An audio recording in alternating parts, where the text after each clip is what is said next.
Welcome दोस्तों, कैसे हो आप लोग। I hope you are doing well and fine. I am also doing well and fine. Start करेंगे हम लोग का lecture number 62। But before starting lecture, if you are first time to this lecture, so you can join our Google classroom with the link available in the description box, where you will get all the material which are available करके the concept notes, the solution notes and the question bank। आपको सारी की सारी चीज़ें वहीं पे मिलेंगे till any further notice। तो वो सारी चीज़ों के लिए आपको डिस्क्रिप्शन बॉक्स ही चेक करना है। तो लेक्चर में आगे बढ़ने से पहले हम लोग कुछ बातें कर लेते हैं कि we had started business valuation chapter and we have covered till here all the illustrations, all the questions, whatever the concept regarding the question, वो हम लोग ने कंप्लीट कर लिया है। इस वाले लेक्चर में हम लोग जो मिसलेनियस टॉपिक है, ठीक है, तो हर चैप्टर के एंड में मैं एक मिसलेनियस टॉपिक का लेक्चर रखता हूँ जिसका कोई पर्टिकुलर क्वेश्चन नहीं है बट कंसेप्ट है। तो उन कंसेप्ट को मैं डील करूंगा जो मुझे लगता है कि थोड़े थोड़े इंपॉर्टेंट कंसेप्ट है, उन कंसेप्ट को हम डील करेंगे सो दैट अगर इन फ्यूचर आपके एग्जाम में उसके रिगार्डिंग कोई क्वेश्चन आ जाए तो आप वो क्वेश्चन सॉल्व कर पाओ, आपके लिए वो मैनेजेबल रहे। ठीक है, तो स्टार्ट करेंगे हम लोग के सारे मिसलेनियस टॉपिक वाले क्वेश्चन एंड एकदम ध्यान से बने रहना। Wherever the logic will be required I will be giving to you and जहाँ पे चीज़ें जैसे चलेगी वो हम लेके चलेंगे। ठीक है, सो आओ, video audio everything is clear करके। तो सबसे पहला मैंने इसका नाम भी दे दिया है, ठीक है, मिसलेनियस कंसेप्ट करके नाम दे दिया। पहला चीज क्या लिखा है इन लोग ने, the need of a proper assessment of an enterprise value. Enterprise value का असेसमेंट करते क्यों है, what is the need of proper assessment. सबसे पहले बात, information for its internal stakeholder. तो जितने भी इंटरनल स्टेक होल्डर्स होते हैं उनके लिए इंफॉर्मेशन जनरेट करने के लिए वी टू आर एंटरप्राइज का वैल्यू। नाउ वो are the internal stakeholder, creditor हो गए, डेटर हो गए, ठीक है, जो लेंडर हो गए वो हो गए, शेयर होल्डर्स हो गए, ये सारे लोग क्या होते हैं, इंटरनल स्टेक होल्डर।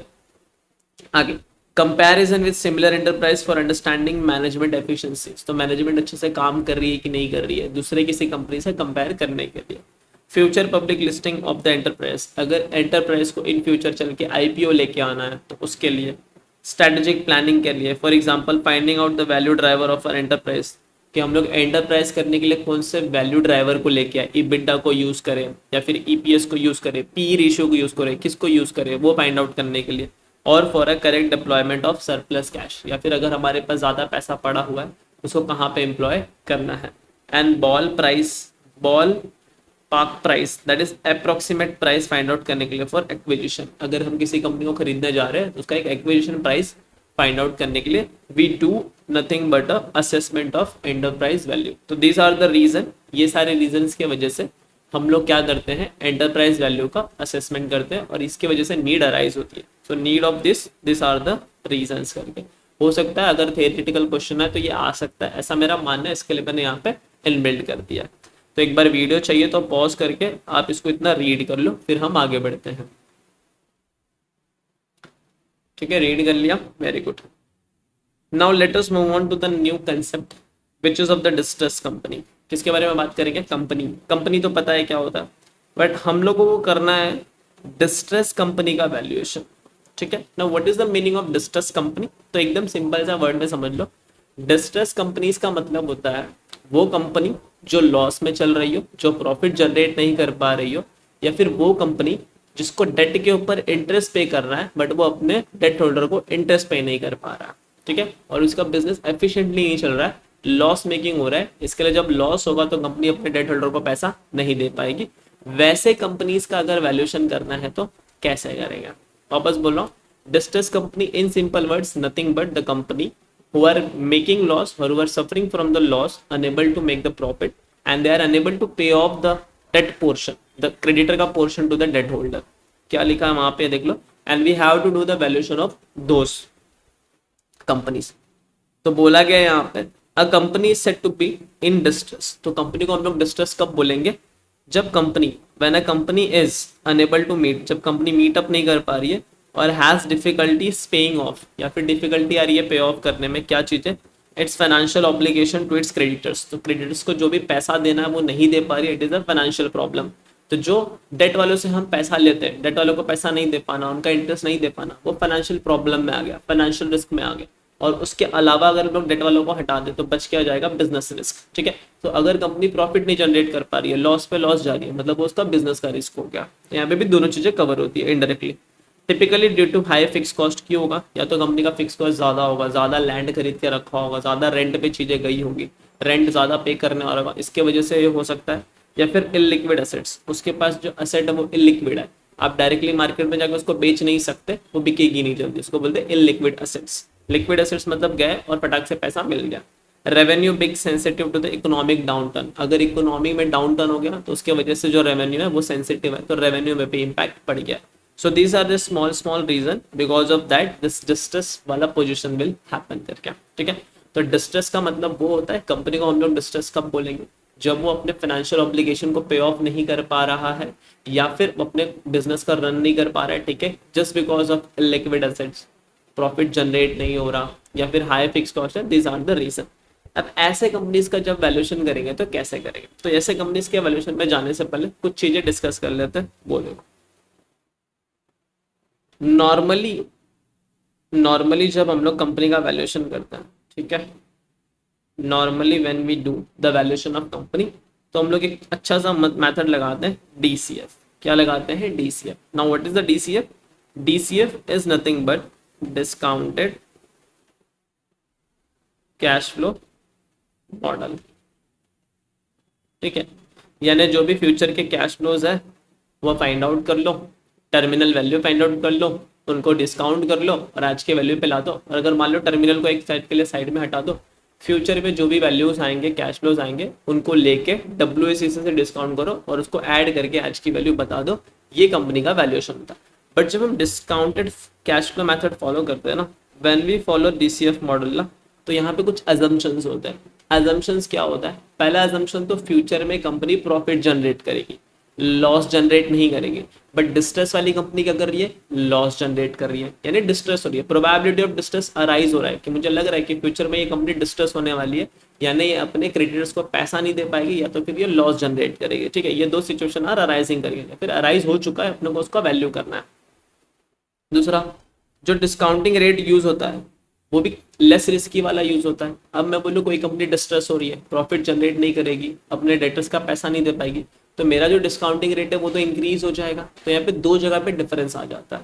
जब डीसीएफ मॉडल फॉलो होता है ना, तो डीसीएफ मॉडल में एक अजम्पशंस होता है कि ये जो कंपनी का हम लोग वैल्यूएशन कर रहे हैं वो गोइंग कंसर्न अजम्पशंस पे कर रहे हैं कि आने वाले टाइम पे ये कंपनी हमेशा चलते रहेगी, इन्फिनाइट लाइफ टाइम तक चलती रहेगी। उस केस में हम लोग डीसीएफ मॉडल फॉलो करते हैं, और जो डिस्काउंटिंग रेट है वो भी कम यूज होती है। बट अगर मैं बोलूँ कोई कंपनी डिस्ट्रेस होने वाली है, या फिर वो कंपनी डिस्ट्रेस है, प्रॉफिट जनरेट नहीं कर पा रही है, डेट होल्डर का पैसा नहीं दे पा रही है, क्रेडिटर का पैसा नहीं दे पा रही है, तो उस केस में वो कंपनी आने वाले टाइम पे कंटिन्यू होगी क्या, नहीं, गोइंग कंसर्न नहीं होगी। एक टाइम के बाद उसको आके बंद करना पड़ेगा। बट एक टाइम के बाद, ऐसा नहीं कि कंपनी हो गई डिस्ट्रेस और आज के आज ही वो हो गई खत्म, ऐसा नहीं होगा ना।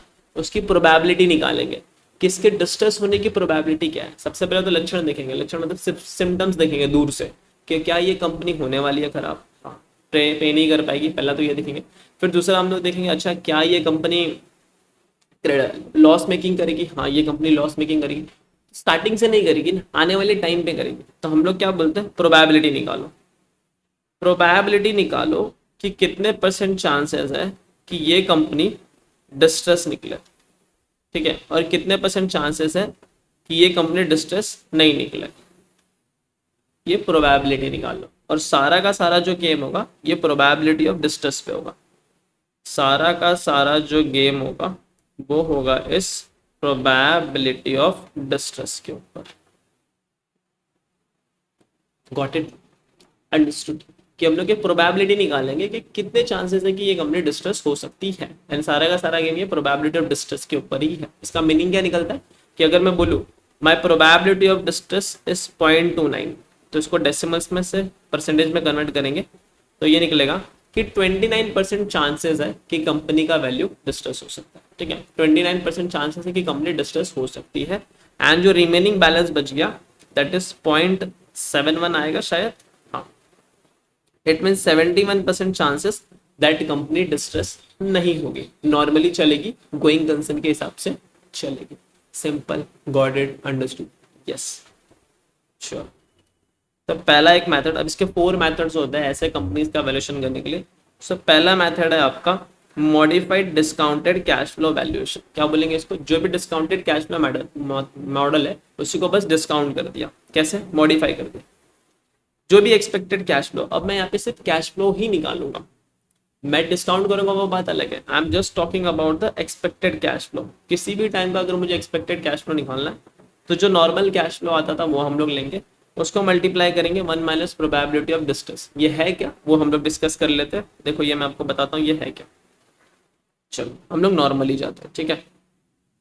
नॉर्मली मुझे नेक्स्ट ईयर का निकालना है कैश फ्लो, तो लेट सपोज नॉर्मल जो कैश फ्लो आ रहा है वो 1000 आ रहा है, 1000 करोड़ इसको कंसिडर कर लो कि आपकी कंपनी आने वाले टाइम में यानी नेक्स्ट ईयर में 1000 करोड़ रुपीज अर्न करेगी। और ये हम लोग क्या निकाल रहे हैं? Cash flow at year 1। T लिखा है, टी का मतलब टेन्योर होता है यानी 1, ठीक है। अब ये तो नॉर्मल सिचुएशन में हो गया, ठीक है। अब मैं बोलूंगा कि मुझे लग रहा है कि डिस्ट्रेस का कुछ तो प्रोबेबिलिटी है कि जो कंपनी है ना वो 29% डिस्ट्रेस में जाएगी। चलो तो हम लोग हर एग्जाम्पल में 29% डिस्ट्रेस को लेके चलेंगे कि देयर इज अ चांसेस कि 29% कंपनी डिस्ट्रेस हो सकती है। तो जब डिस्ट्रेस होगी तो मुझे सारा पैसा तो मिलेगा नहीं। मेरा जो लॉन्ग टर्म में गोइंग कंसर्न है वो गोइंग कंसर्न अजम्पशन 29% पे नहीं है, लेकिन जो 71% है वहां पे तो गोइंग कंसर्न अजम्पशन वर्क करेगा ना। हाँ, तो मैं बोलूंगा ये जो 1000 करोड़ है वो 1000 करोड़ का 71% तो मुझे फ्यूचर में मिलेगा ही मिलेगा। 29% की वैल्यू डिस्ट्रेस हो जाएगी ना, बट जो 1000 करोड़ का 71% है वो मिलेगा। हम लोग उसको बोलते हैं एक्सपेक्टेड वैल्यू निकालना। क्या बोलते हैं? Expected value. जब मैं आपको म्यूचुअल फंड पढ़ाऊंगा, सॉरी म्यूचुअल फंड नहीं, पोर्टफोलियो मैनेजमेंट, तो वहां पे आपको एक्सपेक्टेड वैल्यू करना सिखाऊंगा कि expected value is nothing but जो भी आपका कैश फ्लो होगा उसको आप प्रोबेबिलिटी से मल्टीप्लाई करो, because probability is nothing but the expectations. आप एक्सपेक्टेशन देखते हो कि इसकी प्रोबेबिलिटी इतनी है, इसकी प्रोबेबिलिटी इतनी है, तो आप बोलते हो गोइंग कंसर्न होने की प्रोबेबिलिटी कितनी है। तो गोइंग कंसर्न होने की जो प्रोबेबिलिटी है वो कितनी है? 71%। तो इस 1000 को आप 71% बोलो या फिर आप 0.7 से मल्टीप्लाई कर दो, तो इसका आंसर कितना आ जाएगा? 7110 करोड़, है ना। और ये 0.71 आया कैसे? इसको लाने का एक दूसरा तरीका होता है कि आप 1 minus probability of distress multi minus कर दो, है ना। प्रोबेबिलिटी ऑफ डिस्ट्रेस जो लिखना उसको डेसिमल्स में लिख देना। तो अगर मैं इसको डेसिमल्स में लिखूंगा तो ये क्या बनेगा? 1000 multiply bye 1 minus probability of distress कितना है? 29% या फिर 0.29 बोल दो, तो यहाँ पे हो जाएगा 0.29। एंड जब आप इसको सॉल्व करोगे 1000 मल्टीप्लाई बाय 0.29 माइनस करोगे तो 0.71 ही बचेगा। 1 माइनस 0.29 और उसको जैसे ही आप मल्टीप्लाई करोगे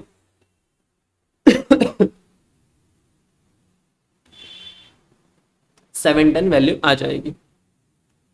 तो 710 crore is nothing but what you know, it is your expected cash flow of T term. Got it. तो फाइनली फॉर्मूला क्या बना कि अगर मुझे फाइंड आउट करना है expected cash flow of T term which is equal to जो भी कैश फ्लो निकालूंगा टी टर्म का उसको मल्टीप्लाई करेंगे 1 minus probability of distress of a T term. T is nothing but the time for that period for that year करके। Got it. Very simple. Yes, तो यही formula है जो हम लोग ने अभी जस्ट डिस्कस किया। That expected cash flow is equal to cash flow at t time multiply by 1 minus probability of distress at a t time। Simple. ये था आपका पहला मेथड जिसको हम लोग बोलते हैं modified discounted cash flow technique. अब हम लोग सेकंड पे चलेंगे जहां पे हम लोग दो वैल्यूज को ऐड करेंगे, एक डीसीएफ वैल्यूएशन ऐड करेंगे और दूसरा डिस्ट्रेस वैल्यू ऐड करेंगे। क्या ऐड करेंगे? एक डीसीएफ वैल्यूएशन और दूसरा डिस्ट्रेस वैल्यू। क्या होता है वो देख लो। और यहाँ पे जो हम लोग चीज निकालेंगे वो निकालेंगे value of equity of a distress firm. ठीक है, तो डिस्ट्रेस फर्म का हम लोग को निकालना है वैल्यू ऑफ इक्विटी, डिस्ट्रेस का निकालना है वैल्यू ऑफ इक्विटी। तो ये इसका फॉर्मूला होता है।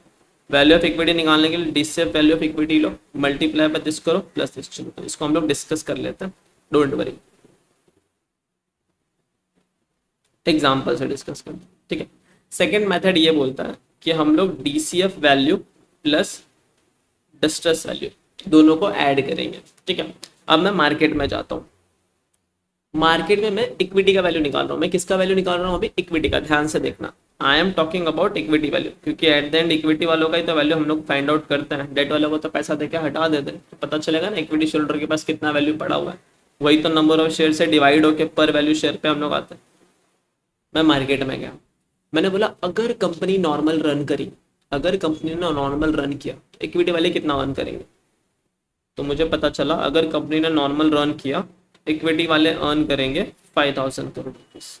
ठीक है, 5000 करोड़ रुपीज अर्न नहीं करेंगे, 5000 करोड़ इक्विटी वालों का वैल्यू आ गया अगर कंपनी ने नॉर्मल रन किया, यानी D1 D2 D3 सब डिस्काउंटिंग करके निकाल दिया। अब मुझे ऐसा लग रहा है कि वो जो कंपनी है ना, वो कंपनी के अंदर चांस है दैट प्रोबेबिलिटी ऑफ डिस्ट्रेस है 29%। हर जगह मैं 29% ही लेके चलूंगा, आप दिमाग में 29% मत बिठा लेना, एग्जाम में कुछ और है तो वो नंबर ले लेना, ठीक है, विच इज नथिंग बट 0.29।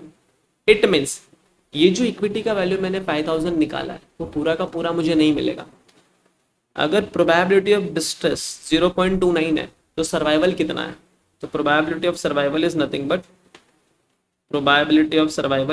बट 71% और आई कैन से 0.71, तो मैं बोलूंगा 0.71 प्रोबेबिलिटी ऑफ सक्सेस है। ठीक है, यानी आपकी कंपनी सर्वाइव करेगी एंड इतना पैसा जनरेट होकर मिल जाएगा। ये तो मैंने किसको कर दिया, डिस्काउंटेड कैश फ्लो का एक तरह से वैल्यू। अब बोलूंगा उसके अंदर मुझे डिस्ट्रेस वैल्यू को भी ऐड करना है, डिस्ट्रेस वैल्यू निकालेंगे। अब देखो अगर कंपनी नॉर्मली चलेगी तो वो 5000 करोड़ रुपीज अर्न कर लेगी, इक्विटी का वैल्यू आ जाएगा। ठीक है, 5000 crore is nothing but the equity valuation. But let suppose अगर कंपनी नॉर्मल नहीं चली तो उस केस में हम लोग स्ट्रेस वैल्यू निकालते हैं। क्या निकालते हैं, distress value. We then find it out distress value. Distress value मतलब अगर कंपनी ने नहीं चली, ठीक है, कंपनी का प्रॉफिट नहीं हो रहा है, कंपनी अपने डेट होल्डर को पैसा नहीं दे पा रही है, तभी भी तो कंपनी के पास कुछ असेट्स होंगे, कुछ कॉपीराइट्स होंगे, कुछ तो होगा उनके पास, कुछ गुड्स में होंगे, उसको बेच के भी तो कुछ पैसा जनरेट होगा कि नहीं होगा, हाँ। तो उस वाले वैल्यूज को हम लोग बोलते हैं कि that is nothing but equity value of distress value.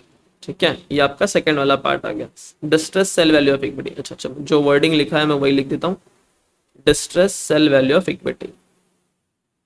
कि अगर आपकी कंपनी डिस्ट्रेस में गई और अगर आप इक्विटी शेयर बेचने जा रहे हो तो इतने वैल्यूज मिलेंगे, distress sale value of equity.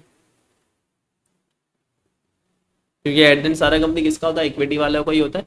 Distress value क्या होता है वो मैं आपको बताता हूँ। Distress value is nothing but जो भी कंपनी के पास एसेट है, सारी चीजें, जब उसको बेचेगी तो कितना पैसा मिलेगा, एक तो वो हो चुका। Distress sale value of equity यानी एट द एंड सारा का सारा पैसा इक्विटी वालों का ही होता है। तो जब इक्विटी, अगर कोई इक्विटी शेयर होल्डर मार्केट में जाके अपने शेयर्स बेच रहा है तो वो तो उस कंपनी के शेयर्स बेच रहा है, तो लोग क्या बोलेंगे, अरे ये कंपनी तो रन कर ही नहीं रही है, अपने डेटर का, अपने क्रेडिटर का पैसा नहीं दे पा रही है, तो अब इसको कम पैसे में खरीदेंगे तो आपको वैल्यू कम मिलेगी। यस, तो let suppose distress sale value of equity I आपकी 500 करोड़ रुपीज और डिस्ट्रेस होने की प्रोबेबिलिटी कितनी है, दैट इज 29%। हम लोग बोलेंगे डिस्ट्रेस होने की जो प्रोबेबिलिटी है that is 29% and which is nothing but 5 crore का 29% 145। तो यहाँ पे आ जाएगा 145 करोड़ डिस, और जब हम इसको सॉल्व करेंगे तो ये आ जाएगा 5000 मल्टीप्लाई बाय 0.71 3550, और दोनों को ऐड कर देंगे क्योंकि ये मॉडल किसके ऊपर चल रहा है, discounted cash flow valuation plus distress value के ऊपर। सो 3550 पॉइंट दिस, तो यहाँ पे होगा 3550 नहीं 3550 ना, हाँ 3550 प्लस 145। ठीक है, दोनों को ऐड कर देंगे, 3550 plus 145 which is 3695। Got it, ये क्या बन गया, वैल्यू बन गया इक्विटी वालों का, अगर हम लोग दोनों मॉडल ऐड करेंगे। अब हम लोग थोड़ा आगे आते हैं, यहाँ पे डेट होल्डर को कंसीडर नहीं किया क्योंकि उनको वैसे पैसा नहीं मिला। हम लोग देख रहे हैं इक्विटी के पॉइंट ऑफ व्यू से कितनी चीजें आ रही। तो पहला मॉडल हो गया, दूसरा मॉडल हो गया। अब हम लोग इसी चीज को, ये दूसरा मॉडल अभी तक मैंने पूरा पढ़ाया नहीं, इसको देख लो ये चीजें आ कैसे रही है। ये जो 3550 ये आया कैसे, तो it is nothing but equity value multiply bye 0.71 plus पूरा वैल्यू लिखता हूँ, चलो रिवर्स इंजीनियरिंग कर रहा हूँ, ध्यान देना एकदम से, प्लस 500 मल्टीप्लाई बाय 0.29 लिख दूँ 29% के जगह पे। ठीक है, ये किया हम लोग ने।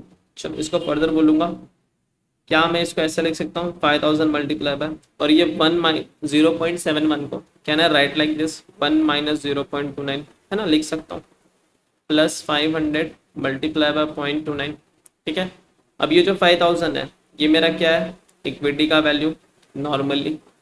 देन दिस इज 1 माइनस 0.29 क्या था, 1 माइनस प्रोबेबिलिटी ऑफ डिस्ट्रेस, तो यहाँ पे आएगा probability of distress that is POD, plus 500 क्या था मेरा, distress sale value of equity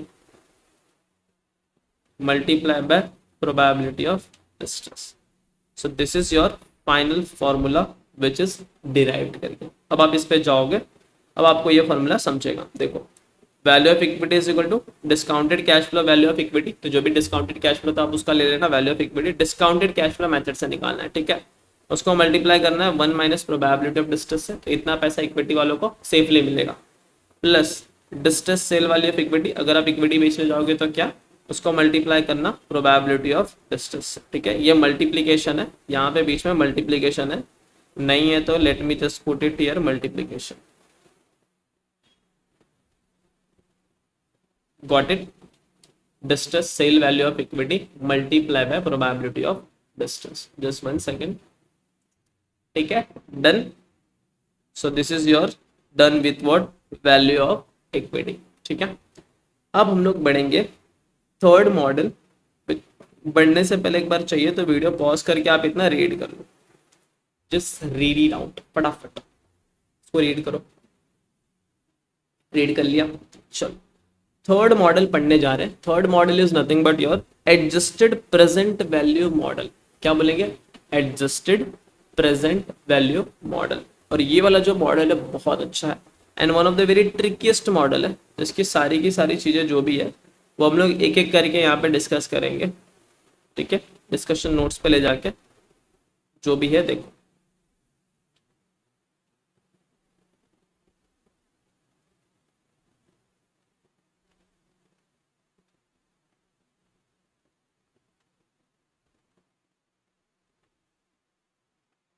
ध्यान दो, एकदम अच्छे से ध्यान देना। देखो ये क्या बोल रहा है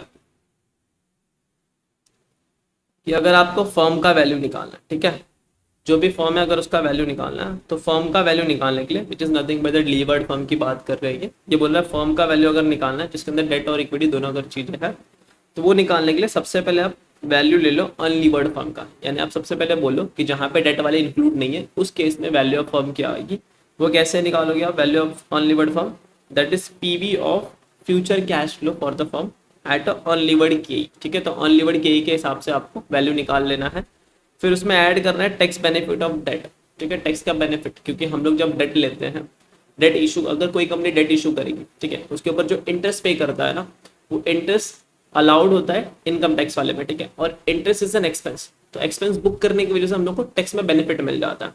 गॉट इट, तो वो जो टैक्स बेनिफिट हो रहा है वो हम लोग को लेना है, टैक्स बेनिफिट ऑफ डेट। और वो कैसे आएगा, present value of expected tax benefit from use of debt. अब ये अमाउंट कैसी आएगी वो हम लोग अभी डिस्कस करेंगे, डोंट वरी अबाउट इट।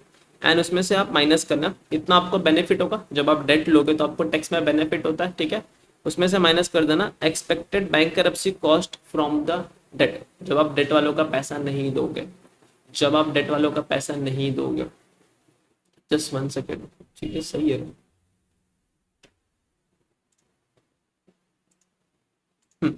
जब आप डेट वालों का पैसा नहीं दोगे तो आपके ऊपर बैंक करप्सी कॉस्ट भी तो आएगी कि आपका बैंक करप्ट हो गया कंपनी। ठीक है, वो वाली सारी चीजें भी तो कंसिडर होगी, तो वो हम लोग क्या करना, वहां से माइनस करना। तो इतना फायदा हो गया, लेकिन डिस्ट्रेस होने की वजह से हम लोग को बैंक करप्सी कॉस्ट हो सकता है, तो वो माइनस करेंगे। और इसका कैलकुलेशन अलग से होता है। ये तो कैलकुलेट करना इज वेरी मच ईजी, कि आप क्या करो, जो भी फ्यूचर का FCFF है वो निकाल लो 1 2 3 4, उसको KE अनलीवर्ड KE से डिस्काउंट कर दो, आपको क्या मिल जाएगा, PV of FCFF add this करके। उसमें ऐड करेंगे टैक्स बेनिफिट ऑफ डेट का, कैसे ऐड करेंगे, प्रेजेंट वैल्यू निकालेंगे expected tax benefit from use of debt and minus करेंगे expected bankruptcy cost from the debt. Just 1 second, ठीक है, यहाँ तक चीजें समझी। तो जो भी डेट से बेनिफिट होगा वो तो मेरे लिए फायदा है, तो उसको मैं ऐड करूंगा tax benefit of debt, and जो भी कॉस्ट लगेगा बैंकरप्सी कॉस्ट वो माइनस कर देंगे, क्योंकि जो मेरे लिए फायदा हो गया उसमें से मैं माइनस कर दूंगा तो मुझे मिल जाएगा मेरा वैल्यू ऑफ फर्म। तो अनलिवर्ड फर्म का वैल्यू ऐड करेंगे, प्लस जो भी टैक्स बेनिफिट होगा due to use of debt वो मेरे लिए फायदा तो मैं ऐड कर दूंगा, माइनस जब कंपनी डिस्ट्रेस में चल जाएगी तो उसके लिए बैंकरप्सी कॉस्ट बेयर करना पड़ सकता है तो उसको माइनस करेंगे। अब इसके ऊपर डिस्कशन करते हैं कि टैक्स बेनिफिट ऑफ डेट क्या होता है, कैसे आता है। तो देखो, अगर हम लोग बात करने जा रहे हैं अभी टैक्स बेनिफिट ऑफ डेट के बारे में, ठीक है, we are going towards tax benefit of debt. इस केस में आपको दो कंडीशन चेक करनी पड़ेगी। अगर तो आपका जो डेट का वैल्यू है, अगर आपका डेट का वैल्यू ओवर द टाइम, ठीक है, जब तक आपकी कंपनी सर्वाइवल कर रही है, अगर वो कांस्टेंट है, तो उस केस में आप टैक्स बेनिफिट कैसे निकालोगे? वेरी सिंपल, आप बोलोगे जो भी डेट का वैल्यू है, ठीक है, उसको आप डायरेक्टली टैक्स रेट से मल्टीप्लाई कर देना, क्योंकि उतना ही तो फायदा होगा। डेट लिया आपने 100 रुपीज़ का, लेट सपोज आप ऐसे चेक करो, ठीक है, आपको एक छोटू सा एग्जांपल से समझा देता हूँ तो आपको थोड़ा और क्लैरिटी मिल जाएगा। अर्निंग ईबीआईटी एक के केस में 100 रखते हैं, दूसरे केस में भी 100 रखते हैं, उसमें से चलो 100 नहीं रखेंगे, 1000 रख के देखते हैं तो आपको चीज़ें समझेंगे। इंटरेस्ट 100 रुपीज़ का माइनस किया, 900 आ गया, फिर टैक्स माइनस किया 30%, which is 270, balancing figure is 630। दूसरी जगह पे हम लोग ने इंटरेस्ट माइनस ही नहीं किया, एज इट इज़ पूरा 1000 आ गया, टैक्स माइनस किया 30%, पूरा का पूरा 1000 आ गया, टैक्स माइनस किया 30% विच इज़ 300, तो 700 हम लोग का बैलेंसिंग फिगर आया। अब आप यहाँ पे खुद एनालाइज करो, इंटरेस्ट का खर्चा बुक करने की वजह से ये देखो टैक्स के एक्सपेंस में मेरा कमी हो गया। अगर मैं इंटरेस्ट का खर्चा बुक नहीं करता हूँ तो मेरा टैक्स का खर्चा कितना आ रहा है 300, but just because I had book interest का खर्चा मेरा टैक्स कितना हो गया 270, यानी 30 रुपीज़ का मुझे क्या हो गया, सेविंग हो गया। 30 रुपीज़ का सेविंग हो गया कि नहीं हो गया, and this is your tax benefit. इसी को तो बोलते हैं tax benefit from using the debt which is nothing but 30 rupees. तो ये तो हम लोग ने सिर्फ बात की इंटरेस्ट। अब मान लो इंटरेस्ट हर साल कांस्टेंट रेट से कटने वाला है, तो हम लोग एक मैन ओवरऑल बेसिस पे लेके जाते हैं कि अगर मैंने 100 करोड़ का डेट लेके रखा है तो उसके ऊपर 30% लगाऊंगा, means 30 crore is nothing but my tax saving. जब जब मैं 100 करोड़ ये एक ना एक दिन रिवर्स होगा वो छोड़ो, ये मेरा टैक्स बेनिफिट है कि इतना मुझे टैक्स सेविंग मिलने वाला है, ठीक है। 100 रुपीज़ अगर मैंने बुक में बुक किया, 30% लगाया, तो 30 crore is my tax saving करके, और ये टैक्स बेनिफिट हो गया। ये तो हो गया पहली चीज, ठीक है, this is first thing. Second thing, अगर मेरा डेट का वैल्यू कांस्टेंट नहीं है, ठीक है, अगर डेट का वैल्यू कांस्टेंट नहीं है, यानी ईच ईयर माय डेट का वैल्यू विल चेंज। अभी 100 है, नेक्स्ट ईयर फिर मैं रीपे करके उसको 90 पे लाता हूँ, फिर 80 पे लाता हूँ, फिर 70 पे लाता हूँ, तो उस केस में आपको क्या करना पड़ेगा, जितने भी टेनवर के लिए आपने डेट लेके रखा है वो सब टेनवर का आप इंटरेस्ट कैलकुलेट कर लेना, और इंटरेस्ट कैलकुलेट करने के बाद सबका प्रेजेंट वैल्यू निकाल लेना। सॉरी, गलत बोला मैंने, डेट वैल्यू फॉर एग्जांपल आप निकाल रहे हो, ठीक है, year 1, year 2, year 3। First year में डेट का वैल्यू 100 है, आप 100 पे कैलकुलेट करोगे इंटरेस्ट, फिर 90 हो गया, फिर 80 हो गया, और लेट सपोज जो इंटरेस्ट है वो 10% से, तो फर्स्ट ईयर में 10 रुपीज़ का इंटरेस्ट लगेगा, फिर 9 का लगेगा, फिर 8 रुपीज़ का लगेगा। तो यहाँ पे आपका टैक्स बेनिफिट चेंज होगा, फिर आप इसको मल्टीप्लाई करना टैक्स रेट से। टैक्स रेट लेट सपोज 30% है, 3 रुपीज़ 2.7 2.4 आएगा, ये आपका आ गया टैक्स में सेविंग। फिर आप इसका क्या कर देना, प्रेजेंट वैल्यू निकालना, डिस्काउंटिंग फैक्टर प्रेजेंट वैल्यू, फिर जो वैल्यू आएगा उसको ऐड कर देना सबको, और यहाँ पे जो वैल्यू आएगी वो वैल्यू होगी आपका present value of that is tax benefit from using debt. ये वाला चीज tax benefit of debt which is nothing but PV of expected tax benefit from use of debt. कब करना है, अगर आपका डेट का वैल्यू कांस्टेंट नहीं है, उस केस में क्या करना है, इंटरेस्ट निकालना है, मल्टीप्लाई बाय टैक्स रेट करना है, तो आपको मिल जाएगा कितना टैक्स सेविंग हो गया, फिर उसका पीवी करके लेके आना। बट इफ योर डेट का value is always constant, her bar constant है, हर साल कांस्टेंट है, तो उस केस में आप डायरेक्टली क्या करोगे, सीधा डेट वैल्यू को टैक्स रेट से मल्टीप्लाई करोगे। उस केस में इंटरेस्ट निकाल के, क्योंकि देखो अगर हर साल डेट का वैल्यू कांस्टेंट है और आपने सिर्फ इंटरेस्ट निकाला, वापस बोलो, आपने सिर्फ इंटरेस्ट निकाला, मल्टीप्लाई किया उसको किससे, टैक्स रेट से। सेकेंड सिनारियो आपको समझा रहा हूँ, लेट सपोज जो डेट का वैल्यू है वो है कांस्टेंट, सपोज करते हैं 1000 crore is your constant value, got it, understood, yes. और ये इंटरेस्ट निकाला इसके ऊपर 10%, 1000 का 10% कितना आएगा, 1000 का 10% आएगा 100 करोड़ रुपीज। तो मैं बोलूँगा टैक्स में बेनिफिट कितना हो गया इसकी वजह से, तो इसको मल्टीप्लाई कर देंगे 30% से। सो 30% से मल्टीप्लाई करेंगे तो माइट भी इसका आंसर आएगा 900 का 30% यानी 30 करोड़। सो 30 crore is nothing but your tax benefit. अब ये जो टैक्स बेनिफिट है क्या वो सिर्फ 1 साल में होने वाला है क्या, नहीं ना, ये तो परपेचुअल रहेगा जब तक मेरे कंपनी में डेट है। ईयर 1 में भी होगा, ईयर 2 में भी होगा, ईयर 3 में भी होगा, ईयर 4 में भी होगा, यानी ये कांस्टेंट ईच ईयर में होगा। और जब ईच ईयर में ये कांस्टेंट होता है ना, तो हम लोग एक चीज यूज कर लेते हैं कि value is equal to whatever is earning divide by rate. ऐसा करके हम लोग एक चीज यूज करते हैं, इसको सॉल्व करो, value is equal to this करके। तो देखो मुझे निकालना है वैल्यू, मतलब मुझे सबका पीवी करना है। तो जब आपको परपेचुअल में किसी चीज का पीवी करना होता है ना, तो आपने एक फॉर्मूला भी पढ़ा था, P0 is equal to D1/KE। ठीक है, ऐसा करके हम लोग ने फॉर्मूला प्लस डी, बट इसमें ग्रोथ तो कुछ हो रहा नहीं है। ये वाला जो फॉर्मूला है ना, ये क्या करता है, डिविडेंड जो हर साल सिमिलर रेट से मिलने वाली है उसको डिवाइड बाय KE करोगे तो आपको परपेचुअल पीवी करके दे देता है ना। तो हम लोग क्या करेंगे, एक ही साथ वैल्यू निकालना, और हर साल इंटरेस्ट का सेविंग होने वाला है सेम अमाउंट से। तो अगर मैं यहाँ पे चीजें रखूँ, कितने का सेविंग हो गया मुझे, 30 करोड़ का। तो हम लोग का 30 करोड़ की सेविंग हो रही है, डिवाइड बाय रेट। रेट कौन सा लूंगा, इंटरेस्ट रेट कौन सा है, 10%। तो जब आप 30 करोड़ डिवाइड बाय 10% करोगे यानी 0.1, तो देखो 30 डिवाइड बाय 0.1 कितना आंसर आ गया, 300। सो 300 is nothing but my proper tax saving, क्योंकि इसने क्या कर दिया, फ्यूचर के सारे 30 को पीवी कर दिया एक रेट से, और क्या आ गया, 300 आ गया। और ये 300 निकालने का एक दूसरा तरीका भी है, कैसे, अगर मैं 1000 मल्टीप्लाई बाय टैक्स रेट कर दूं तो क्या तभी भी मेरा आंसर आता है क्या, देखो 1000 multiply by 0.3 which is nothing but 300 crore, तभी भी मेरा आंसर 300 करोड़ आ जाएगा। और it is nothing but your what, this 1000 is nothing but your debt का value and this 0.3 is nothing but your tax rate. समझा। इसके लिए जब डेट का वैल्यू कांस्टेंट है तो हम लोग debt value multiply by direct tax rate कर देते हैं, और अगर डेट का वैल्यू डिफरेंट है, ईच ईयर डेट चेंज होने वाला है, तो ईच ईयर का इंटरेस्ट निकलेगा, तो उसको टैक्स रेट से मल्टीप्लाई करेंगे तो टैक्स सेविंग पता चल जाएगा, फिर उसका पे भी कर देंगे। ठीक है, तो ये वाला पार्ट मैंने आपको कंप्लीट करा दिया। अगर कांस्टेंट डेट है तो tax benefit is equal to debt value multiply by tax rate करना और इसको डेसिमल्स में लिखना।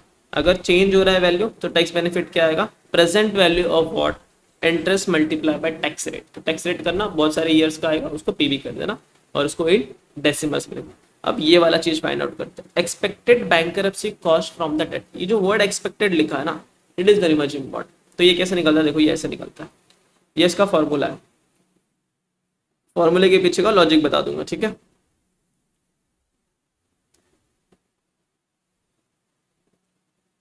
अगर वर्ड में एक्सपेक्टेड है इसका मतलब ये प्रोबेबिलिटी ऑफ डिस्टेंस से मल्टीप्लाई तो होगा। अब बोलना क्या चाहता है, तो क्या करते हैं, वैल्यू निकालते हैं अनलीवर्ड फर्म का। किसका निकालते हैं, अनलीवर्ड फर्म का। वैल्यू निकालेंगे अनलीवर्ड फर्म का। एंड अनलीवर्ड फर्म का वैल्यू क्यों निकाल रहे हैं, लीवर्ड फर्म का क्यों नहीं निकाल रहे, क्योंकि ये जो ऊपर वैल्यू निकाल रहे हैं ना हम लोग, ये वाला वैल्यू देखो, ये जो फर्म की वैल्यू निकल रही है ना, ये फर्म की वैल्यू लीवर्ड वाली ही निकल रही है, इसके अंदर टैक्स बेनिफिट ऐड हो रहा है, ये सारी चीजें एडजस्ट हो रही है। इसके लिए यहाँ पे जो हम एडजस्टमेंट में ले रहे हैं ना वैल्यू ऑफ अनलीवर्ड फर्म, वो इसलिए ले रहे हैं, यहाँ पे हम लीवर्ड नहीं लेंगे। तो ये बात आपको याद रखनी है, यहाँ पे लेना है आपको वैल्यू ऑफ अनलीवर्ड फर्म, उसमें से माइनस करना है डिस्ट्रेस सेल वैल्यू। ठीक है, आप बोलोगे कि मैंने अनलीवर्ड फर्म का वैल्यू निकाला विच इज नथिंग बट 2000 करोड़। ठीक है, उसमें से अगर मैं बेचने जाऊंगा फर्म को तो मुझे इतना पैसा मिलेगा, डिस्ट्रेस से पैसा मिल जाएगा 1000 करोड़ रुपीज। तो मेरे को एट द एंड लॉस कितने का हुआ, 1000 करोड़ का ही लॉस हुआ। यानी मैं बैंकरप्ट कितने से हुआ, 1000 से ही आप 1000 करोड़ से ही आप बैंकरप्ट हो रहे हो, है ना। उसको मल्टीप्लाई कर देंगे और इसके होने के चांसेस क्या है, उसको मल्टीप्लाई करेंगे प्रोबेबिलिटी ऑफ डिस्ट्रेस से। एंड लेट्स सपोज होने के चांसेस है 0.29, तो 1000 multiply bye 29 is nothing but 290 crore. Exam में 0.29 याद मत कर लेना, कुछ और नंबर्स होंगे आपको वो यूज करना है, ठीक है। यहाँ पे 29 देख देख के पता चला आपको एग्जाम में वही याद हो जाएगा। तो 290 crore is nothing but what, bankruptcy cost. क्यों माइनस किया ये 1000, क्योंकि इतना पैसा रिकवर हो जाएगा ना, तो 1000 करोड़ कहीं तक का तो पैसा रिकवर नहीं होगा, उतने से आप बैंकरप्ट हो जाओगे ना। अगर आपके ऊपर किसी की 200 रुपीज़ की लाइबिलिटी है, आपको 100 रुपीज़ कहीं से असेट बेच के पैसा मिलने वाला है, तो लाइबिलिटी कितने की बचेगी, 1000 की बचेगी, इसलिए हम लोग माइनस करते हैं। जैसे इसको पूरे को सॉल्व करोगे आपको मिल जाएगा expected bankruptcy cost from the debt करके, और जैसे ये वाला वैल्यू मिला, इस वाला ये आपका एक तरह से कॉस्ट है, तो आप यहाँ कॉस्ट रखोगे क्योंकि आपको सेविंग हो रहा था, बट डेट को यूज करने की वजह से कॉस्ट भी लगेगा, तो वो यहाँ पे रखेंगे, दोनों को माइनस करेंगे तो एक वैल्यू आ जाएगी, उसको आप वैल्यू ऑफ अनलीवर्ड फॉर्म में ऐड कर देना। इन शॉर्ट आप ये समझ लो, it is nothing but only value of debt करके, और ये वैल्यू ऑफ अनलीवर्ड फॉर्म है जहाँ पे हम लोग डेट को यूज नहीं कर रहे हैं। तो टोटल वैल्यू कैसे मिलती है, value of equity plus value of debt का बेनिफिट करके, दोनों को ऐड करोगे तो क्या मिलेगा, फर्म का वैल्यू मिल जाएगा। ठीक है, गॉट इट। ज्यादा कुछ नहीं समझा तो लोड नहीं लेना, फॉर्मूला बस समझ के रखना, और ये वाला जो टैक्स बेनिफिट वाला चीज मैंने डिस्कस किया वो आपको समझ के रखना, और इसका फॉर्मूला समझ के रखना। ठीक है, दैट्स इट। एग्जाम में आएगा ना अगर ये क्वेश्चन, एकदम इजी आएगा, सारे डिटेल्स आपको दे दिए जाएंगे, बस आपको वैल्यू पुटअप करके आंसर निकालना। The main thing is that करके कर लो, ये पढ़ लो एक बार वीडियो पॉज करके, ये भी वीडियो पॉज करके रीड कर लो। ठीक है, डन। अब देखो relative valuation, fourth method is relative valuation, कि आप ये वाली चीजें यूज कर लो, जैसे कि रेवेन्यू मल्टीपल यूज कर लो, एबिटा मल्टीपल यूज कर लो, प्राइस अर्निंग रेशियो का यूज कर लो, और प्राइस टू बुक वैल्यू, ये सारी चीजों का भी आप मल्टीपल का यूज करके उस डिस्ट्रेस्ड फर्म को वैल्यू कर सकते हैं। So this is your fourth method. So we are done with fourth method. First one is a modified discounted cash flow valuation. Second one is दोनों का addition. Third one is adjusted present value model. उसके बाद हम पढ़ेंगे relative valuation. और relative valuation is nothing but relative valuation multiple such as revenue या फिर EBITDA model या फिर price earning ratio और price to book value etc. ठीक है, अब हम लोग पढ़ने जा रहे हैं नेक्स्ट चीज। अगर हम लोगों को स्टार्टअप का वैल्यूएशन करना है तो कैसे करेंगे, तो देखो स्टार्टअप का वैल्यूएशन करने के लिए we can use 3 approaches. First one is earning cash flow approach, second one is asset वाला approach, and third one is market का approach. Earning cash flow approach क्या बोलता है, in this approach estimated cash flow for a forcible future are discounted to present value and business is valued accordingly. तो future में जो भी cash flow का उसको डिस्काउंट करके प्रेजेंट वैल्यू निकालेंगे एंड उसका वैल्यू ऐड करके बोल देंगे ये उसकी वैल्यू है। Second one is asset approach. Asset approach में क्या होगा, this approach is generally used when the business is not a going concern. अगर आपका बिजनेस गोइंग कंसर्न नहीं है तो ये वाला अप्रोच यूज होने वाला है। विज ड्यूरिंग लिक्विडेशन, जब लिक्विडेट हो रहे हो, या फिर अल्टीमेटली लॉस, अल्टीमेटली लॉस, यहाँ पे अल्टीमेटली होना चाहिए, अनलिमिटेड लॉस होना चाहिए। ठीक है, वर्डिंग्स में कुछ यहाँ पे चेंजेस आईसीआई के मॉड्यूल से लिखा गया etc. The asset and liabilities are valued based on their current realizable value and that is considered as a value of business. अगर business going concern नहीं है तो asset और liability को उनके NRV पे वैल्यू करेंगे, जो भी उनका current realizable value उस पे वैल्यू करेंगे और business को वैल्यू दे देंगे। ये स्टार्टअप के वैल्यूएशन की बात चली। Third one is a market approach. This approach assign the value of business based on a value of comparable companies in same or similar industry adjusted for their specific parameter. तो market में जाएंगे, कुछ same industries को पकड़ेंगे, उनके कुछ ratios लेंगे, उसके बेसिस पर अप्लाई करके उसका वैल्यू करेंगे, लेकिन उसमें कुछ एडजस्टमेंट कर देंगे। So this 3 are the approach when your value for the startups. एक बार वीडियो पॉज करके इसको आप रीड कर लो, फिर मैं आगे बढ़ता हूँ। ठीक है, डन। चलो अब हम लोग एक फैक्टर के बारे में बात करेंगे, ESG फैक्टर। इसके बारे में आप लोगों ने ऑडिट में पढ़ा होगा या फिर एक सब्जेक्ट और है वहाँ पे भी पढ़ा होगा। अभी जहाँ तक मुझे याद आ रहा है ऑडिट के अंदर है, इसका एक पर्टिकुलर पूरा चैप्टर ही है ESG के ऊपर। E का मतलब होता है एनवायरमेंट, S का मतलब होता है सोशल, G का मतलब होता है गवर्नेंस। तो ये बोल रहा है कि फैक्टर के इम्पैक्ट क्या होंगे, what are the impact of factor. देखो now let us see how the impact of each factor can be incorporated in computation of expected cash flow. तो जब आप एक्सपेक्टेड कैश फ्लो निकालोगे तो इन फैक्टर का इम्पैक्ट क्या है। तो पहला बोल रहा है जो E ऑफ ESG है, the risk of this factor environment can be incorporated by. तो आप उस फैक्टर को कैसे कैश फ्लो में इनकॉर्पोरेट करोगे, यानी इस क्वेश्चन का कहने का मतलब है एनवायरमेंट, सोशल और गवर्नेंस को कैसे आप कैश फ्लो में इनकॉर्पोरेट करोगे। तो बोल रहा है जो रिस्क है ऑफ दिस फैक्टर यानी environment can be incorporated by carrying out 2 degree scenario analysis. ठीक है, 2 डिग्री का सिनारियो एनालिसिस करेंगे, जैसे कि that is if temperature of the plant is increase by 2 degree, similarly adjustment in cash flow can be made by considering carbon point. हम लोग बोलेंगे अगर टेम्परेचर इतना बढ़ा तो हम लोग कार्बन पॉइंट्स के बेसिस पे क्या पेनाल्टी अराइज होगी या फिर क्या चीजें होगी उसको हम कैश फ्लो में एडजस्ट करेंगे। ऐसा S is nothing but the risk for this factor is social, can be considered by adjusting the impact of social measure cost of a revenue such as better labor working condition, CSR, other welfare measure of various stakeholder। तो हम लोग social के लिए क्या क्या consider करेंगे cost के लिए कि वर्किंग कंडीशन का खर्चा क्या जा रहा है, CSR का खर्चा क्या जा रहा है और अदर कोई वेलफेयर मेजर है उसका खर्चा क्या जा रहा है, ये चीजों को हम देखेंगे। And third thing is G of ESG। ये क्या बोल रहा है, the risk of this factor the governance can be consider by adjust करेंगे क्या, impact of poor governance on revenue in a form of penalty fine and taxes, कि अगर हम लोग ने अपना गवर्नेंस अच्छे से नहीं किया तो कितना फाइन लग सकता है, कितना पेनाल्टी लग सकता है, इन चीजों को हम कंसिडर करके ये फैक्टर को इनकॉर्पोरेट करेंगे। तो how you can incorporate all this factor by adopting this thing करके। ठीक है, अब टर्मिनल वैल्यू को एक दूसरा नाम भी होता है जिसको हम लोग होराइजन वैल्यू भी बोलते हैं। तो एक बार चाहिए तो आप वीडियो पॉज करके पहले ये रीड कर लो, फिर हम आगे बढ़ते हैं। ठीक है, डन।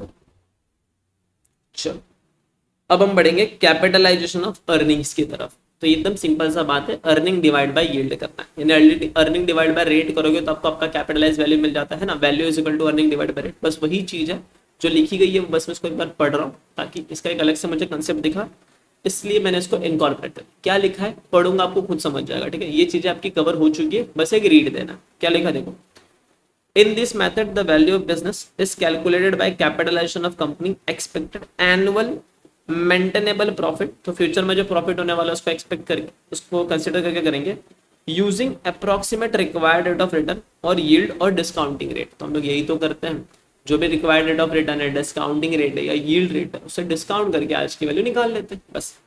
सेकंड, जो आपका एनुअल एक्सपेक्टेड मेंटेनेबल प्रॉफिट आएगा यानी जो फ्यूचर का प्रॉफिट आने वाला है वो कैसे कैलकुलेट करोगे, by using weighted average of previous years profit. तो जितने भी पहले के प्रॉफिट है सबका वेटेड एवरेज कर लेना।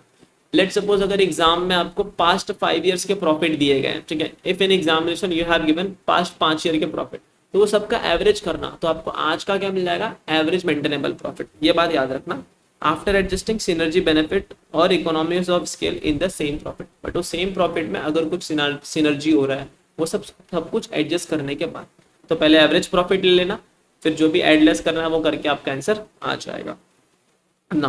The capitalization rate depends on many factor. जो भी कैपिटलाइजेशन रेट है बहुत सारे फैक्टर्स पे डिपेंड होते हैं, जैसे कि the capitalization rate can be approximated as follow. जैसे कि ये सारे फॉलोस है। कैसे निकालोगे कैपिटलाइजेशन रेट, तो देखो पहला तरीका है, अगर आपको यील्ड निकालना है तो अर्निंग EPS ऊपर रखो, शेयर प्राइस नीचे रखो। एग्जाम्पल, मैंने शेयर में 120 इन्वेस्ट किया, 9 रुपीज़ की अर्निंग हो रही है, तो कितना फायदा हो गया, 9 divide by 120 0.075 and multiply by 100 is nothing but 9 divide by 120 multiply by 100, 9 divide by 120 multiply by 7.5% का प्रॉफिट हो रहा है। और इसी का रेसिप्रोकल करोगे तो आपको पी रेशियो मिल जाएगा 1/P रेशियो, यानी कुछ नहीं, 1/P ratio is nothing but you will get your KE। ये भी चीज मैंने पढ़ाया हुआ है आपको सिक्योरिटी वैल्यूएशन के चैप्टर में, और ये चैप्टर में भी कवर्ड है। Using this method valuation of company can be computed. तो आप वैल्यूएशन ऑफ कंपनी कैसे निकाल सकते हो, जो भी एक्सपेक्टेड एनुअल मेंटेनेबल प्रॉफिट होगा वो ऊपर रखना, that is profit divide by whatever is your capitalization rate और रिक्वायर्ड अर्निंग यील्ड वो नीचे रखना। ठीक है, इस चीज को चाहिए तो आप इन डेसिमल्स में रख देना, तो आपका आंसर प्रॉपर आएगा। ठीक है, ये सारा चीज हम लोग ने किया हुआ है, बस यहाँ पे थोड़ी वर्डिंग्स अलग है इसलिए आप कंफ्यूज हो रहे होंगे। कंफ्यूज होने की कोई जरूरत नहीं, सारी की सारी चीजें हम लोग ने की गई, बस यहाँ पे वर्डिंग्स थोड़ी अलग है। ठीक है, आगे बढ़ेंगे। कैश फ्लो बेस्ड अप्रोच, कौन सा approach, cash flow based approach कैसे होता है, तो इसके अंदर हम लोग टेक्निक जो यूज करते हैं एकदम सिंपल सा इसमें चीज है। हम लोग कैसे करते हैं कैश फ्लो बेस्ड अप्रोच, देखो मैंने जो आपको समझाया था, फ्यूचर का कैश फ्लो निकालना, टर्मिनल कैश फ्लो निकालना, फिर टर्मिनल वैल्यू निकालना, फिर दोनों का प्रेजेंट वैल्यू करना, लास्ट में ऐड करना। बट यहाँ पे भी वही स्टेप्स है थोड़े अलग तरीके से, तो इसको आप जस्ट रीड करना, अगर थ्योरी के लिए आया तो आया, अदरवाइज रीड करने की कोई जरूरत नहीं है, नहीं करोगे तो भी, बट एक बार देख लो। अराइव करो फ्यूचर कैश फ्लो को, फोरकास्ट करो फ्यूचर कैश फ्लो, जिसको ऑल्सो क्या क्या बोलते हैं, प्रोजेक्टेड फ्यूचर कैश फ्लो, ठीक है। तो फ्यूचर के कैश फ्लो को प्रोजेक्ट ये करो, पता करो, पहले फ्री कैश फ्लो निकालो, उस फ्री कैश फ्लो का यूज करके फ्यूचर कैश फ्लो को अराइव करो, फिर डिटरमाइन करो डिस्काउंट रेट, जैसे कि कैश कॉस्ट ऑफ कैपिटल, वो सारी चीजें, फिर फाइंड आउट करो terminal value of the enterprise, है ना, वो फाइंड आउट करना है, एंड लास्ट में फाइंड आउट करो present value of both free cash flow and terminal value and interpret the result. कुछ नहीं, अगर आप इसको नहीं भी पढ़ोगे तो भी चलेगा, जो स्टेप्स हम लोग ने इसके पहले किए गए आप वो रीड करोगे तो भी चलेगा, जो स्टेप्स मैंने आपको बताया आपको उसी से आपका सारा सोल्यूशन करना है। सबसे पहले फ्री कैश फ्लो निकालना है फ्यूचर्स का, टर्मिनल कैश फ्लो निकालना है, फिर स्टेप नंबर 2 में टर्मिनल वैल्यू निकालना है, स्टेप नंबर 3 में पीवी करना है फ्यूचर कैश फ्लो का, स्टेप नंबर 4 में पीवी करना है टर्मिनल वैल्यू का, और एंड में दोनों को ऐड कर देना। ये कब पढ़ के जाना, अगर एग्जाम में आके लिख दिया elaborate cash flow based approach, तो आप ये लिख दोगे तो भी चलेगा, या फिर जो मैंने बताया वो लिखोगे तो भी मार्क्स मिलेगा, डोंट वरी अबाउट इट। चलो अब हम लोग एक नया प्राइसिंग मॉडल पढ़ने जा रहे हैं, जिसको हम लोग बोलते हैं आर्बिट्रेज प्राइसिंग मॉडल। क्या बोलेंगे, आर्बिट्रेज प्राइसिंग मॉडल क्या होता है वो देख लेते हैं। एंड ये आर्बिट्रेज प्राइसिंग मॉडल हम लोग डिटेल में भी पढ़ेंगे पोर्टफोलियो मैनेजमेंट चैप्टर में। इसको शॉर्ट में बोलते हैं एपीटी। क्या बोलेंगे, एपीटी।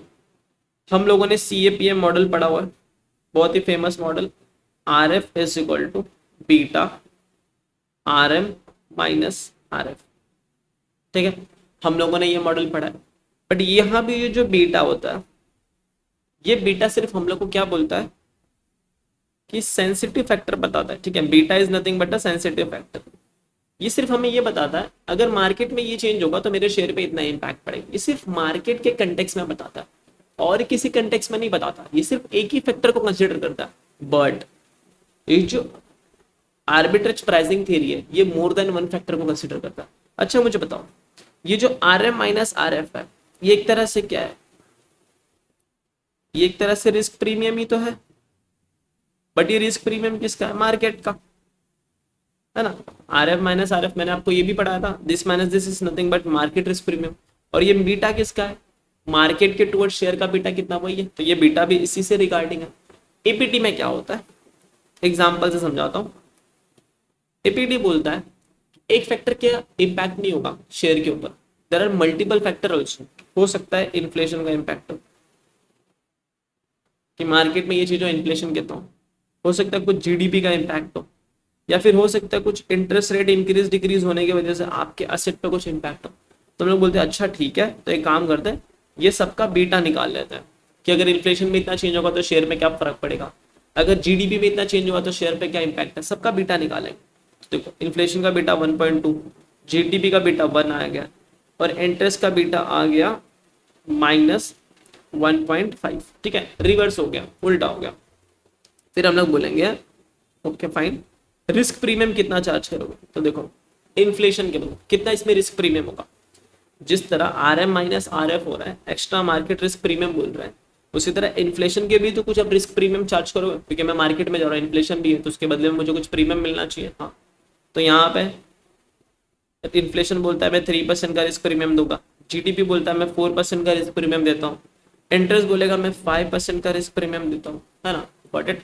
और हम लोग बोलेंगे जो रिस्क फ्री रेट है वो है 10%। अब इस केस में फाइंड आउट करो कि मेरा रिक्वायर्ड रेट ऑफ रिटर्न कितना है।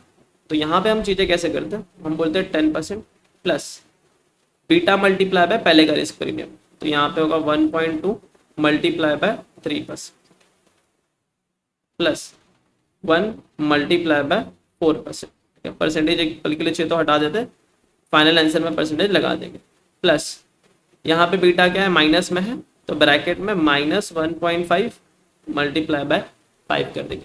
अब इस पूरे को सॉल्व करेंगे, ये हो जाएगा 10, ये हो जाएगा 3.6, ये हो जाएगा 4, और ये हो जाएगा -7.5। एक बार चाहिए तो देख लेते हैं करके, 3.6 1.5 मल्टीप्लाई बाय 5, ठीक है। अब इसको सॉल्व करेंगे तो ये होगा 10 plus, let me just solve it, it will be 10 plus 3.6 plus 4 minus plus minus minus हो जाएगा 7.5, तो आंसर कितना आ जाएगा, माई आंसर विल बी 10.10%। और ये मेरा आ गया expected return as per APT, या फिर इसको क्या बोलेंगे, arbitrage pricing model, arbitrage pricing model, ठीक है, यहाँ पे मॉडल लिखा है बट इसको शॉर्ट में एपीडी बोलते हैं, ठीक है, आर्बिट्रेज प्राइसिंग करके। Got it, understood. तो ये छोटा सा चीज है, इसका बड़ा वेरिएशन हम लोग पोर्टफोलियो मैनेजमेंट में भी पढ़ेंगे, वहाँ पे 2-3 क्वेश्चन है वो भी हम लोग सॉल्व करेंगे, बट ये छोटा सा वेरिएशन मैंने आपको पढ़ा दिया। और यहीं से जो फॉर्मूला है वो डिराइव हो जाता है। इनडायरेक्टली मैंने क्या लिखा है, this is risk free plus ये beta of one factor multiply by risk premium of first factor plus फिर बीटा लूंगा सेकेंड फैक्टर का मल्टीप्लाई करूंगा risk premium of second factor से plus beta of third factor multiply करूंगा risk premium of third factor. ऐसे जितने भी factor सबको हम ऐड करते जाएंगे। तो इस चीज को हम लोग ऐसे भी लिख सकते हैं, expected return is equal to risk free plus beta of one factor multiply by risk premium of first factor plus beta of second factor multiply by this risk premium plus dot dot dot dot जब तक वो जितने भी factor add होते हैं सबको हम add कर देंगे। आरएफ का मतलब क्या होता है, रिस्क फ्री रेट। बीटा का मतलब होता है beta of factor. RP is nothing but risk premium of the factor. ठीक है, गॉट इट, यस। तो एक बार वीडियो पॉज करके आप इतना रीड कर लो। ठीक है, डन, रीड इट। चलो अब हम लोग बढ़ेंगे last concept of this chapter which I feel which is important करके वो हम लोग पढ़ेंगे। और ये स्टेप्स रीड करने के बाद इसका एक इलस्ट्रेशन भी है, इलस्ट्रेशन नहीं मतलब एक एग्जाम्पल है, मैं आपको वो एग्जाम्पल भी गो थ्रू करा दूंगा। उसके बाद ये आपका हो जाएगा खत्म, business solution from my and it is and करके। देखो हम लोग ने पढ़ा इकोनॉमिक वैल्यू एडेड, वो क्या करता है, कैपिटल चार्ज कवर हो रहा है कि नहीं वो बताता है।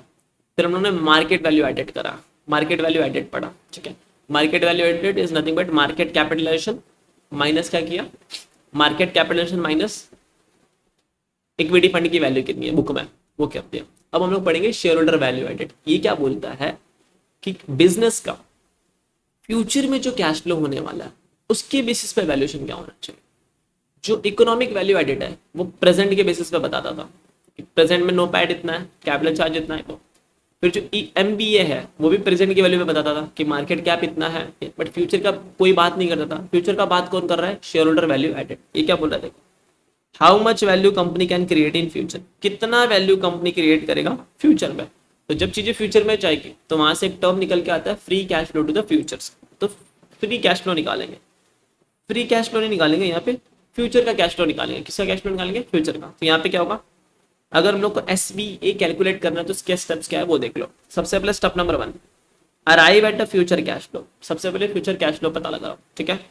फिर स्टेप नंबर 2 में डिस्काउंट करो इस फ्यूचर कैश फ्लो को यूजिंग WACC और पता करो कि present value future cash flow क्या होने वाला है, पहला तो ये। फिर स्टेप नंबर 3 में आप टर्मिनल वैल्यू निकालो और उसको ऐड कर दो। यहाँ पे टर्मिनल वैल्यू को प्रेजेंट वैल्यू नहीं करना है, सीधा का सीधा टर्मिनल वैल्यू ऐड कर दो, ठीक है। To the present value computed in step 2। तो हम लोग क्या बोलते हैं कि आज ही के दिन टर्मिनल वैल्यू क्या आ रहा है वो बताओ और डायरेक्ट ऐड कर दो। ये SBA के अंदर हो रहा है, सिर्फ SBA के अंदर, ठीक है। तो जो भी टर्मिनल वैल्यू है वो निकालो, उसको डायरेक्ट ऐड कर दो। और ये टर्मिनल वैल्यू निकल सकता है बहुत सारे तरीके से, PV फैक्टर यूज करके या फिर P रेशियो यूज करके। PV फैक्टर नहीं, P रेशियो यूज करके हो सकता है, ठीक है। गॉट इट, आगे बढ़ेंगे। स्टेप नंबर 4 में ऐड करो current market value of non core assets and marketable investment, ठीक है। उसमें फिर क्या ऐड करना है, कुछ भी अगर नॉन मार्केटेबल इन्वेस्टमेंट है या फिर नॉन कोर एसेट है। नॉन कोर एसेट मतलब क्या हो गया, इन्वेस्टमेंट प्रॉपर्टी। जैसे कि आपकी बिजनेस ने कहीं पे लैंड लेके रखा, ठीक है।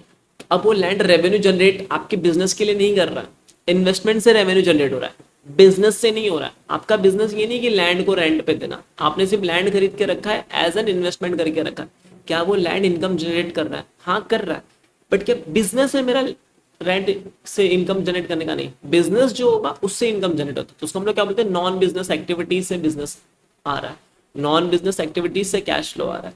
तो ऊपर ये जो कैश फ्लोज आए थे, इस कैश फ्लो में उस कैश फ्लो का कंसिडरेशन नहीं होगा जो एक लैंड से रेंट आ रहा होगा, ठीक है। That is a non business income करके, तो उसको आप ऐड करो, उसका वैल्यू ऐड करो, ठीक है। उसका जो भी फेयर वैल्यू होगा, जो भी एसेट होगा, उसका करंट वैल्यू ऐड करो, तब आपकी वैल्यू और बढ़ जाएगी, क्योंकि शेयर होल्डर को बेचोगे तो उसका भी तो पैसा मिलेगा, है ना। एंड स्टेप नंबर 5 में रिड्यूस करो अगर कोई डेट का वैल्यू है और आपको क्या मिल जाएगा, वैल्यू ऑफ इक्विटी मिल जाएगा। तो steps are very much clear. पहला फ्यूचर कैश फ्लो पता करो, उसका प्रेजेंट वैल्यू लगाओ, फिर टर्मिनल वैल्यू करो, उसको ऐड कर दो, फिर उसके बाद कोई भी अगर नॉन कोर असेट है या फिर मार्केटेबल सिक्योरिटीज है, क्योंकि वो बिजनेस की इनकम से नहीं जनरेट हो रहा है, वो आपने इन्वेस्टमेंट करके रखा है, तो उसका फेयर वैल्यू ऐड कर दो कि वैल्यू बढ़ जाएगी। फिर डेट को माइनस करो और आप इक्विटी की वैल्यू पे पहुंच जाओ। ओके, तो this is nothing but your steps. इसका एक मैं आपको एग्जाम्पल भी करा देता हूँ। देखो, this is one of the very simple example for calculating SVA। ठीक है, ध्यान देना। सबसे पहला स्टेप नंबर 1 में यूज किया अप्रोप्रिएट वैल्यू ड्राइवर्स, मतलब EBIT से निकालना है या फिर EBT की हेल्प से फ्यूचर कैश फ्लो कैसे निकालना वो निकालना। देखो, ऑपरेटिंग कैश फ्लो और हम लोग ने फ्री कैश फ्लो निकाल लिया। ठीक है, free cash flow is nothing but your future cash flow. Future cash flow में फ्री कैश फ्लो कंसिडर कर देना। तो यहाँ पे देखो EAT आया, डेप्रिसिएशन ऐड बैक किया, फिर वन टाइम राइट ऑफ था उसको ऐड बैक कर लिया क्योंकि ये सब नॉन कैश एक्सपेंस होता है। फिर फोरकास्टेड इंक्रीमेंटल कैपिटल इन्वेस्ट उसको माइनस करते हैं, वर्किंग कैपिटल बढ़ जाता है उसको माइनस करते हैं। तो ये सब सॉल्व करके मुझे क्या मिल गया, मेरा फ्री कैश फ्लो मिल गया। अब इस फ्री कैश फ्लो को मैं क्या करूँगा, डिस्काउंट करूँगा। तो this I have written down, फिर इसको 12% के रेट से उसको डिस्काउंट किया गया। ये डिस्काउंटिंग रेट है, इसको मल्टीप्लाई करोगे तो आपका ये वैल्यू आ जाएगा। ठीक है, ये कोई क्या हो गया, मेरा present value of future cash flow. यहाँ पे चाहिए तो नोट्स में मैं लिख देता हूँ कि फ्री कैश फ्लो। ठीक है, free cash flow, but future के फिर फ्यूचर का ही निकालना होता है एक्चुअली देखा जाए तो। ठीक है, ये आ गया। अब यहाँ पे ध्यान से देखना, फ्री कैश फ्लो लिख दिया। अब देखो टर्मिनल वैल्यू हम लोग फाइंड आउट करेंगे कैसे। Present value of future cash flow 1 2 3 4 40.45 आ गया, 40.45 आ गया। फिर हम लोग बोला मल्टीप्लायर निकालो टर्मिनल वैल्यू का। अब ये मल्टीप्लायर कैसे निकला, 1 divide by 0.1। This is nothing but you know 1 divide by के। मैंने बोला ना 1 डिवाइड बाई के ही करोगे तो आपको PE मिलता है, प्राइस अर्निंग रेशियो। तो ये 1 डिवाइड बाई के क्या लिखा मैंने, 0.12%। 0.12 WACC है, के के जगह पे आप WACC भी ले सकते हो, कोई बात नहीं।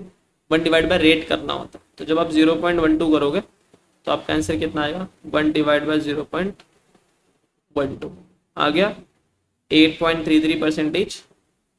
ठीक है, 40.45 मल्टीप्लाई बाई 8.33 336.95। ठीक है, तो ये जो लास्ट वाला वैल्यू आया था ईयर 4 ऑनवर्ड्स, जहाँ से कांस्टेंट हो जाती है चीज़ें, तो वो वाले वैल्यू को हम लोग ने मल्टीप्लाई कर दिया और मल्टीप्लाई करके क्या निकाल दिया, टर्मिनल वैल्यू निकाल दिया। Got it, understood.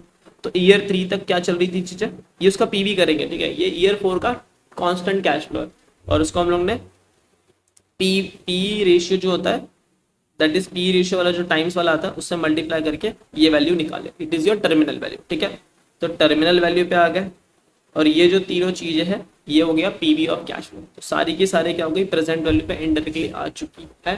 Got it, यहाँ तक अंडरस्टूड। अब देखो ये जो 40.40 है ना, देखो आपको बताता हूँ, ये जो 40.45 है ना, ये प्रेजेंट वैल्यू है एट ईयर 0।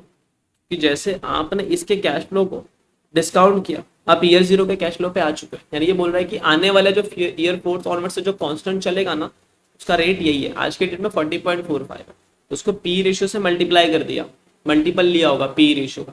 जैसे ही मल्टीप्लाई करोगे आंसर क्या आ जाएगा, 336.95। इसका P आ गया। अब इसको आप ऐड करोगे, तो देखो ऐड करता हूँ, 57.54 plus 43.46 plus 44.86 plus and then after 36.95 336.95 कितना आंसर आ गया, 481.81। सबको ऐड कर दिया, 481.81 आ गया। इसके अंदर इन्वेस्टमेंट प्रॉपर्टी है कुछ, उसको फेयर वैल्यू बेसिस पे, मार्केट वैल्यू बोल लो या फिर फेयर वैल्यू बोल लो, दोनों एक ही होता। उसका मैंने वैल्यू ऐड किया एंड डेट का वैल्यू था 19, तो माइनस करके वैल्यू ऑफ इक्विटी आ गई 498.81। That is your value of equity. That's it, done. ठीक है, so this is done with your business valuation का chapter and I give my level best to complete this business valuation का chapter. ये जो miscellaneous वाले topic है इसको आप एग्जाम के टाइम पे प्लीज लीव इट करके मत जाया करो, बहुत इंपॉर्टेंट है। एंड जैसा भी आपको लेक्चर लगा आप कमेंट कर सकते हो, आपका फीडबैक दे सकते हो।